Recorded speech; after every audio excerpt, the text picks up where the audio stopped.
So the t-shirts don't bother me. But why do you take a shot at the Golden Goose, Caitlin Clark? You guys were flying before she arrived on one of those airlines that made you pay for a cup of water. One of those airlines that is the planes are the color of a highlighter.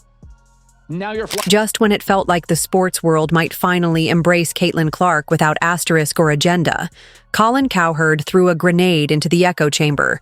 No spin, no sugar, just straight up truth.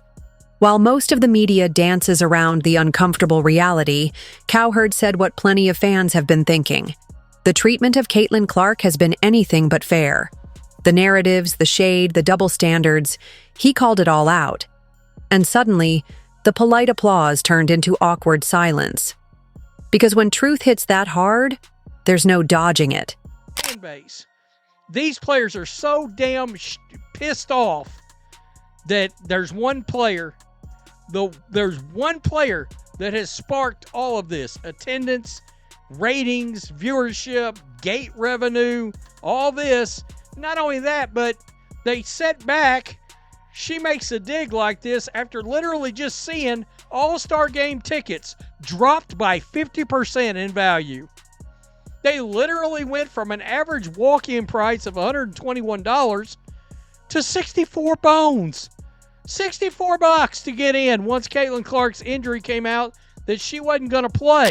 And by real story, we're talking about the uncomfortable truth that's been right in front of us for months. The WNBA, home to its biggest star in decades, hasn't exactly rolled out the red carpet for Caitlin Clark. Instead of embracing their ratings juggernaut, the league has let a toxic mix of envy, frustration, and yes, let's be honest, cultural bias fester unchecked. It's not just disappointing, it's self-sabotage. The Golden Goose showed up, and they handed her a broom instead of a throne. If you're in a band and you're staying at the Motel 6 and you add a band member and now you're at the Ritz-Carlton, keep your issues to yourself. All right? You went from a Motel 6 in a sketchy part of town to a Four Seasons in the shopping district. Stop talking. I don't mind the t-shirts. I think you have leverage. I think you deserve more than 9%. But it's just misstep after misstep.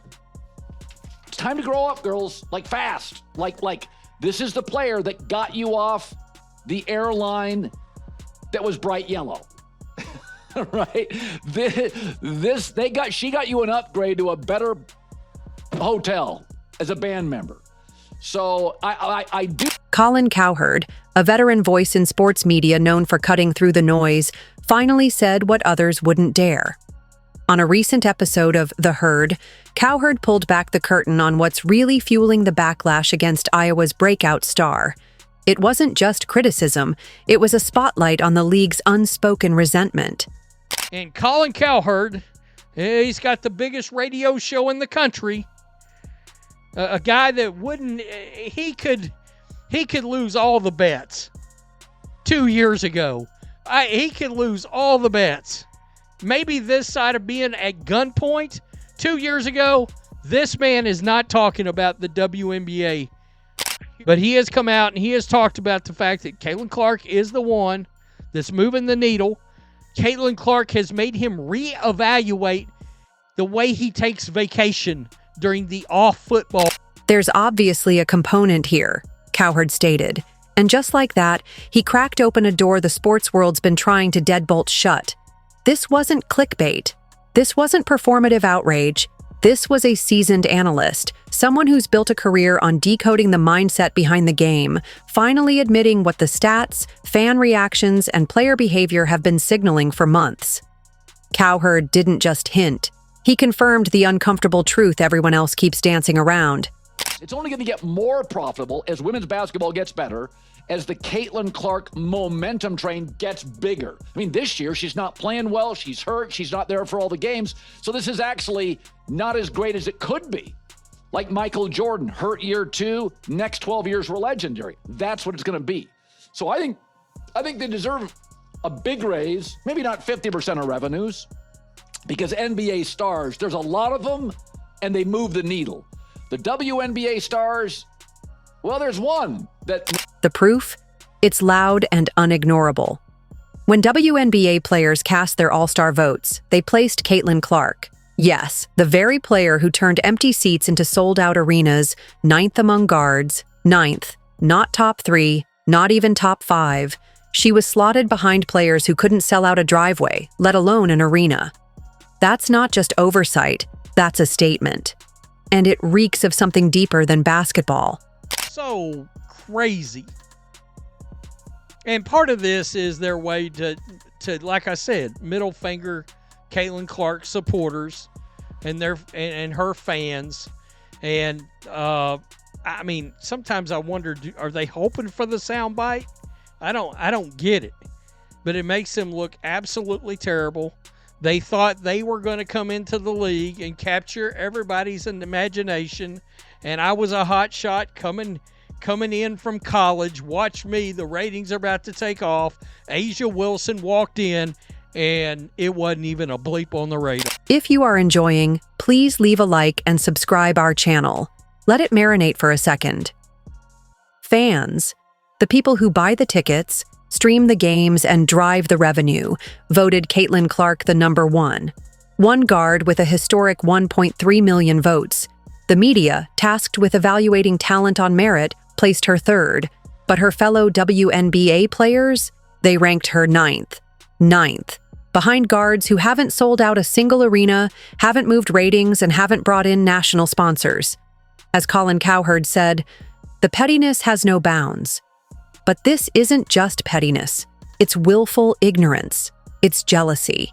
And frankly, it's ugly. From unnecessary hits on the court to passive-aggressive comments off it, there's a clear hostility toward a player who's done nothing but elevate the league.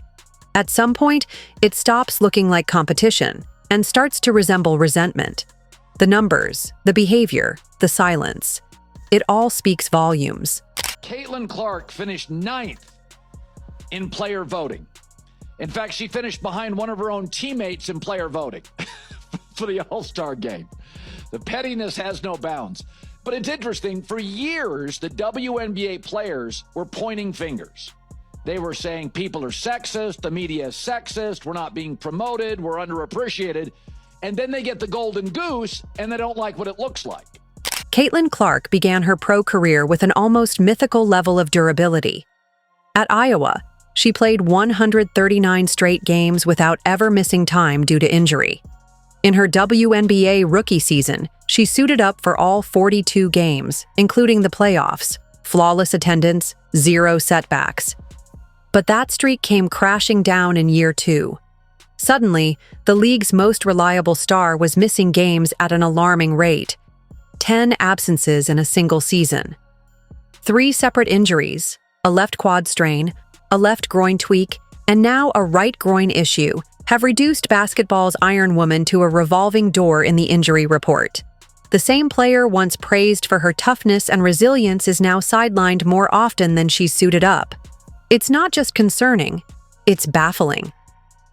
How did the WNBA's most bulletproof athlete become so vulnerable, so fast?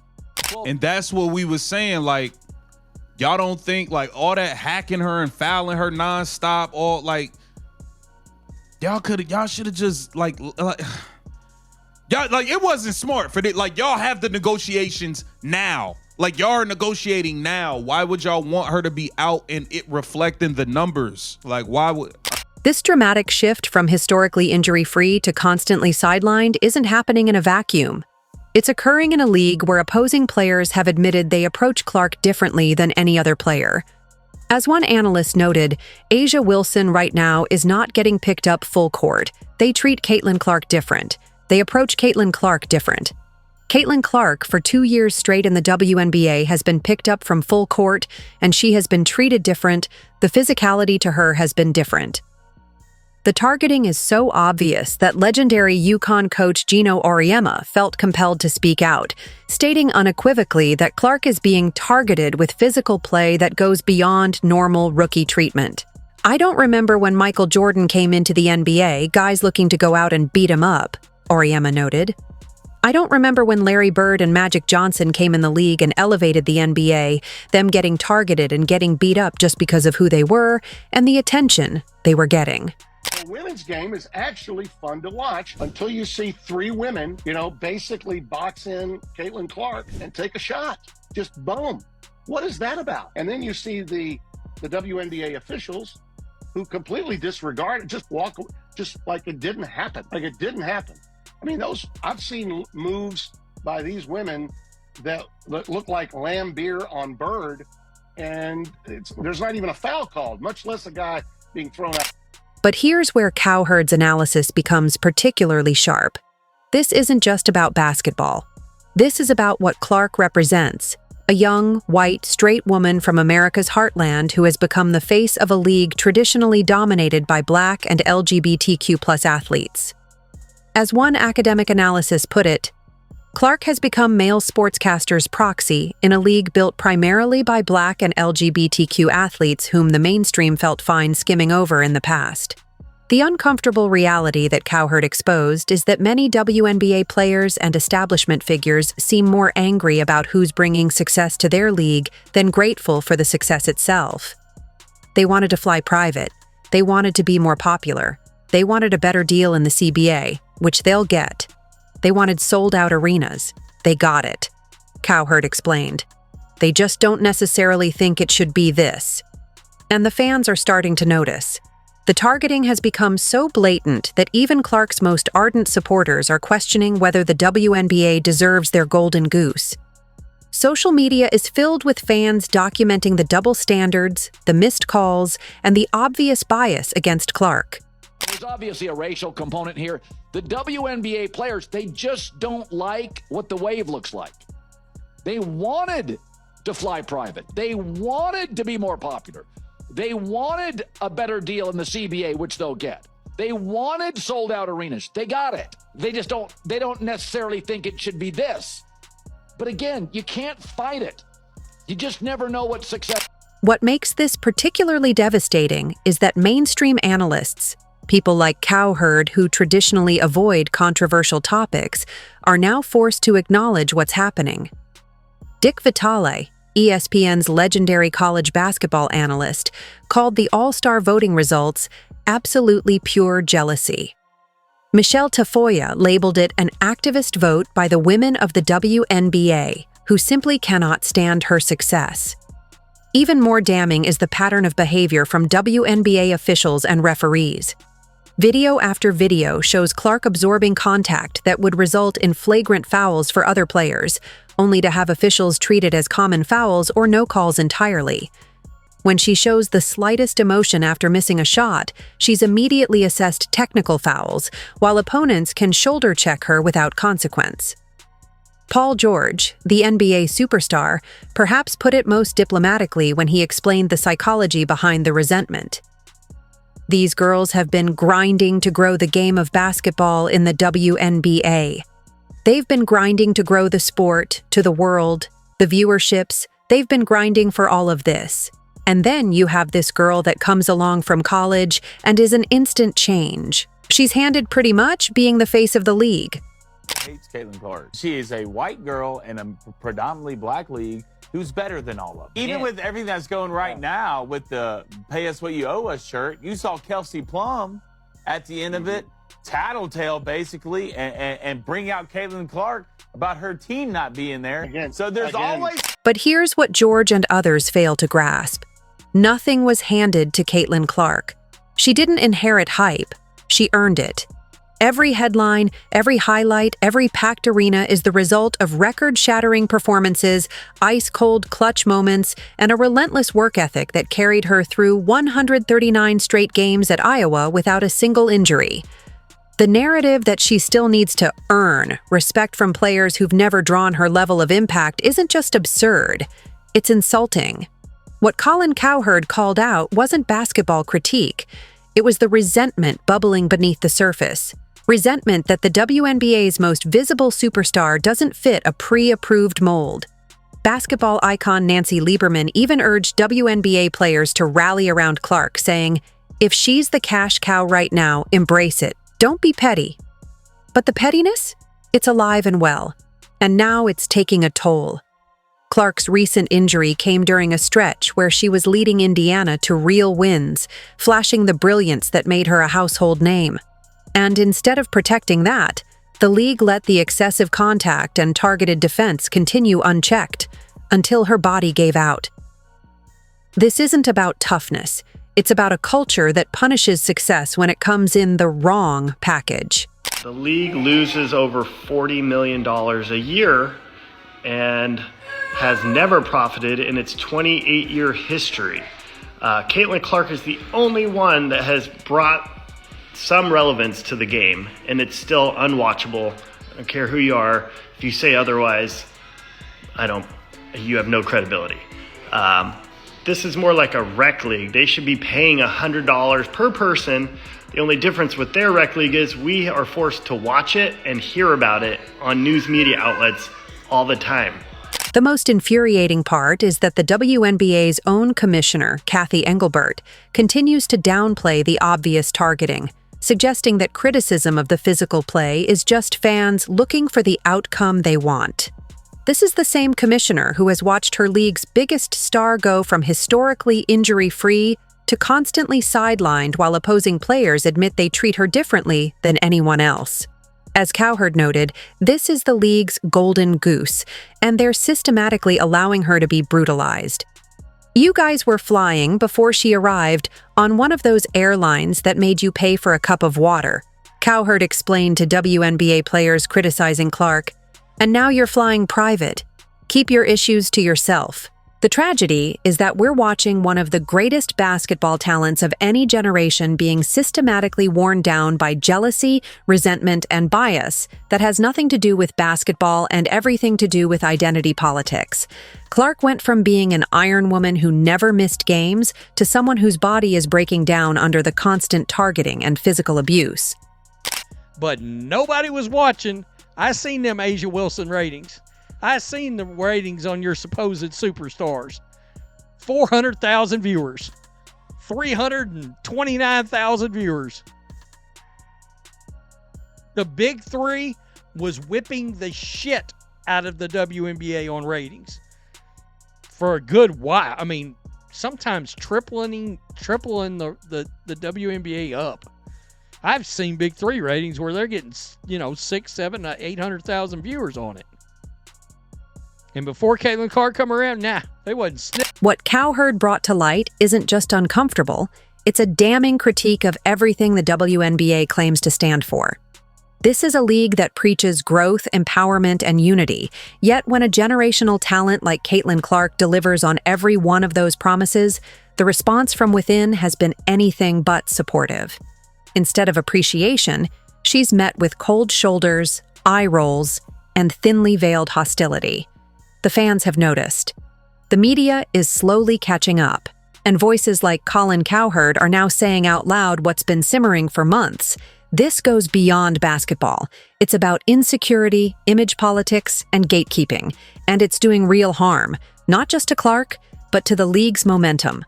The WNBA risks sabotaging the very success story it so desperately needs. Caitlin Clark plays in the All-Star game, it will set records. But now, because of her popularity, even if she doesn't, it will break records and be the second highest ever.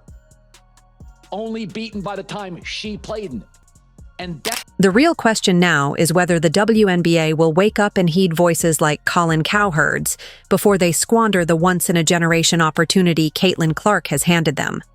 Will they recognize the value of the player who's filled arenas, broken viewership records, and re-energized the league? Or will they continue enabling a culture that targets her, sidelines her, and refuses to show basic respect? Because let's be clear, Caitlin Clark didn't just help the WNBA, she saved it. And the thanks she's gotten? Cold shoulders, cheap shots, and selective silence. What Cowherd revealed isn't controversial, it's reality, a toxic blend of ego, bias, and short-sightedness that could drive Clark away entirely.